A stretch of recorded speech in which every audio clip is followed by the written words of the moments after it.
Assalamualaikum warahmatullahi wabarakatuh. Alhamdulillahirabbil alamin wassalatu wassalamu ala asrofil anbiya'i wal mursalin Muhammad ibni Abdullah wa ala alihi wa ashabihi ajmain, amma ba'd.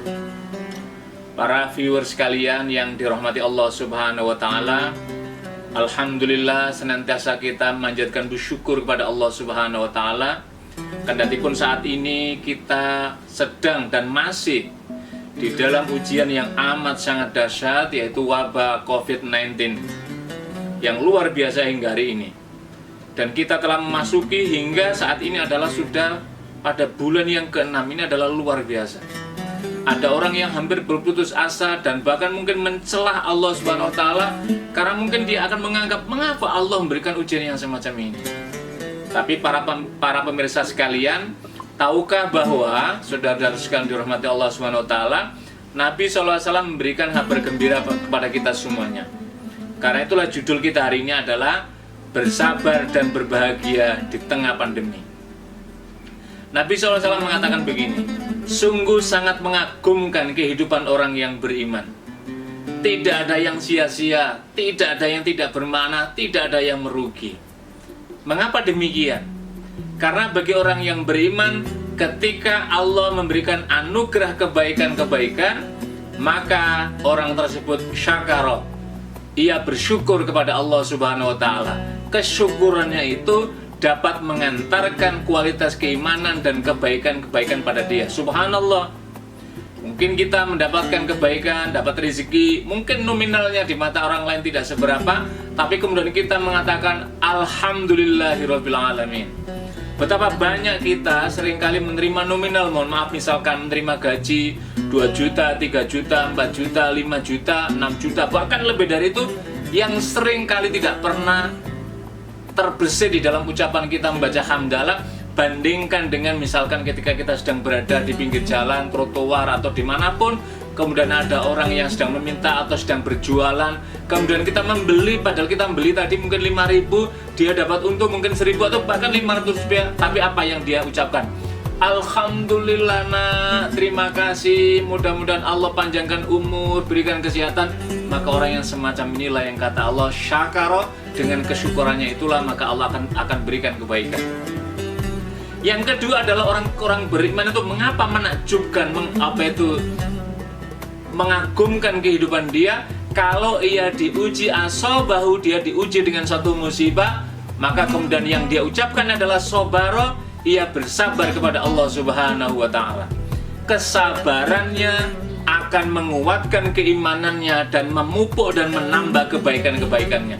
Jadi ketika mendapatkan kebaikan, ia bersyukur, melimpah kebaikan dia. Ketika dia diuji musibah, maka ia bersabar, maka melimpah kebaikan dia. Jadi bagi orang yang beriman dalam kehidupan, tidak ada sesuatu yang tidak memiliki nilai. Jadi totalitas kehidupan orang yang beriman itu adalah semuanya memberikan bermakna, bernilai pahala di hadapan Allah Subhanahu wa taala.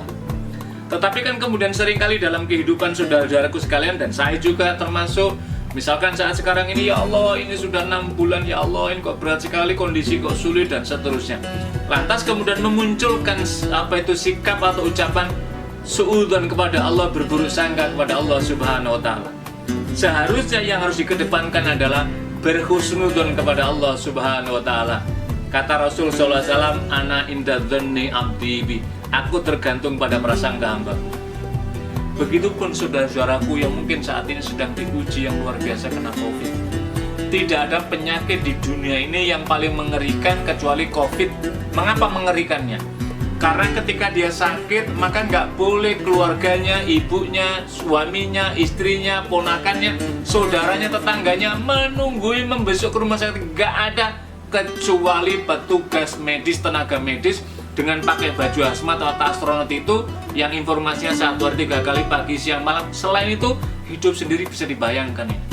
Ini kan mengalami terisolasi. Jadi pertama mentalnya sudah depresi luar biasa karena tekanan kanan kiri yang kemudian orang menjauh. Wah ini COVID seakan-akan ini adalah yang menakutkan sekali, karena memang menakutkan. Kemudian apa?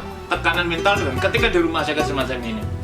Kalau kita kehilangan, para pasien saudaraku COVID kehilangan pegangan, kehilangan berbaik sangka kepada Allah, maka apa yang terjadi? Yang terjadi adalah orang akan mengalami kehampaan spiritual, maka kemudian disitulah depresi, disitulah orang mengalami down pada titik terendah. Sebaliknya ketika ia berhusnuzon kepada Allah Subhanahu wa taala, berbaik sangka kepada Allah, oh Allah sedang menguji kepadaku. Mengapa aku diuji semacam ini? Allah ingin melipat gandakan pahala kebaikan kepadaku. Dan Allah ingin menghapuskan dosa-dosa selama ini kepadaku, maka aku diuji dengan COVID ini, maka aku akan bersabar dan aku akan ridho kepada Allah atas segala ketentuan ini. Apa yang terjadi? Orang ada optimisme dalam kehidupan dia. Dan ketika orang sudah ada optimisme itu, maka ia akhirnya memunculkan imunitas, daya ketahanan tubuh dia akan kuat, sehingga pelan tapi pasti dari hari ke hari, dari waktu ke waktu akan terlemahkanlah virus COVID ini dan kemudian akan menjadi sehat. Jadi para saudara-saudaraku yang mungkin saat ini sedang ada COVID, maka bersabarlah dan berhusnuzonlah kepada Allah dan berdoalah memohon pertolongan kepada Allah Subhanahu wa taala. Kata Allah begini, ketika Allah itu rindu kepada hambanya, maka kemudian Allah datang, Allah mengirimkan ujian kepada dia. Supaya apa? Hambanya merintih, memohon pertolongan, berdoa, memohon ampunan kepada dia. Jadi itu adalah wujud kasih sayang Allah Subhanahu wa taala kepada seorang hamba. Dalam konteks ini juga seperti itu, misalkan dengan pasien COVID semacam ini. Begitupun dengan keluarganya. Dengan diisolasi tadi yang luar biasa, maka seharusnya saudaranya dan kita semuanya harus memberikan support. Kalau nggak bisa ke rumah sakit karena nggak memungkinkan, minimal mengirimi SMS pada saudara-saudara kita, memotivasi kehidupan dia. Jangan sampai ia berputus asa, wala tayasu min rohillah. Jangan berputus asa dari rahmat Allah Subhanahu wa taala, supaya ia memunculkan pengharapan. Dan yang berikutnya adalah apa? Memunculkan bahwa ini adalah sudah qadarullah, sudah bagian dari takdir Allah yang diberikan pada hambanya.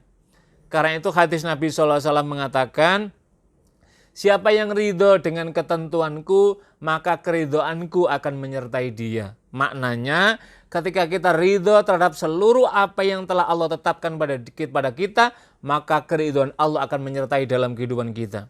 Sebaliknya, siapa yang tidak ridho terhadap ketentuanku, maka Allah pun tidak ridho terhadap kehidupan dia.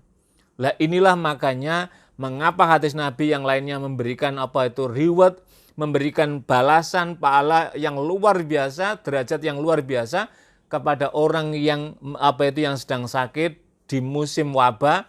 Kalau pada masa as-sabiqun awalun orang menyebutnya dengan wabah taun, kalau sekarang orang menyebut dengan wabah COVID-19-nya ini. Apa kata hadis Nabi SAW? Hadis Nabi SAW begini, apabila aku ingin mengangkat derajat hambaku, maka aku uji dia. Jadi ini ujian ini adalah cara Allah mengangkat makom kita. Kita lihat anak-anak kita, kalau ingin naik kelas, ingin perpindahan kelas, maka ada ujiannya, ada al-imtihan, ada ujiannya. Tidak mungkin tanpa ada ujian, kemudian anak itu tiba-tiba naik tingkat, naik kelas, dan kemudian diwisuda. Tidak mungkin. Begitulah ilustrasi sederhana kira-kira Allah mengangkat derajat hambanya juga semacam itu. Dan balasan berikutnya lagi orang yang bersabar ini adalah, kalau orang itu misalkan kena wabah taun atau wabah pandemi semacam ini COVID-19 ini, kemudian Allah takdirkan ujian ini berat dan kemudian orang tersebut meninggal, maka apa yang terjadi? Yang terjadi adalah Allah akan mengangkat derajat dia sederajat seperti orang yang mati syahid. Dan orang yang mati syahid itu apa? Dakhalal jannah, ia akan masuk surganya Allah Subhanahu wa taala. Apa maknanya? Maknanya adalah Allah memberikan balasan sesuai dengan tingkat ujian tersebut. Padahal di hadis Nabi telah dijelaskan, syahid itu hanya ada dua, satu berperang bersama Nabi Shallallahu Alaihi Wasallam. Yang kedua apa? Ketika dalam keadaan semacam ini, di tengah sekarang wabah ini, inilah menjadi penting. Karena itulah apa? Orang yang beriman hidupnya akan senantiasa bergembira, berbahagia dalam keadaan apapun, karena kebahagiaannya, kegembiraannya itu adalah karena Allah Subhanahu wa taala. Makanya Allah menyatakan, "Qul bi fadlillah falyafrahu." Katakanlah hendaklah atas anugerah Allah yang kita terima dalam kehidupan kita ini, falyafrahu, maka hendaklah kita tetap smiling, kita tetap bergembira. Karena apa? Allah telah memberikan balasan dan reward dengan sebaik-baiknya sesuai dengan amal kita masing-masing. Mudah-mudahan dengan adanya pandemi ini semakin menyuburkan keimanan,